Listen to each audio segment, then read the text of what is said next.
Hi, my name is Alexander Smith, and I'm an applications engineer here at Hawk Ridge Systems. Today, I'm going to show you how to display change dimensions in a drawing file using a different color.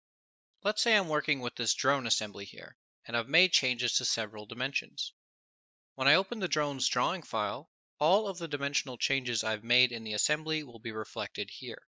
This is because SOLIDWORKS files are associative, meaning that making changes to dimensions in the part or assembly files will also change the dimensions in the associated drawing file, and vice versa. While associativity is extremely beneficial, the automatic updating of the drawing's dimensions makes it unclear which dimensions have changed since it was last opened. To solve this, an option exists which will display the changed dimensions in a specified color. To enable it, we can select the Options cog, and on the System Options tab, under the Colors category, turn on the option to Use Specified Color for Changed Drawing Dimensions on Open. To change the color, we can select Drawings Change Dimensions from the Color Scheme settings and select which color we'd like to use.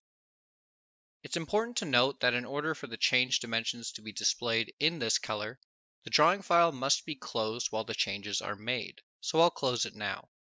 Next, in my assembly, I'm going to change the wing angle from 60 to 80 degrees. Now, when I open up my drawing file, all of the dimensions that have changed since I last opened it are shown in the color I've selected. Additionally, when I hover my cursor over the changed dimensions, a window appears displaying the previous value.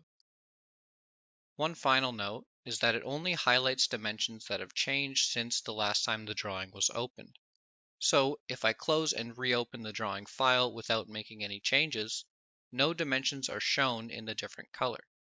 In today's video, we quickly covered how to display changed dimensions in a drawing using a specified color. With this knowledge, you'll be able to open your drawing files and be confident you're aware of any and all changes that have been made. Thanks for watching.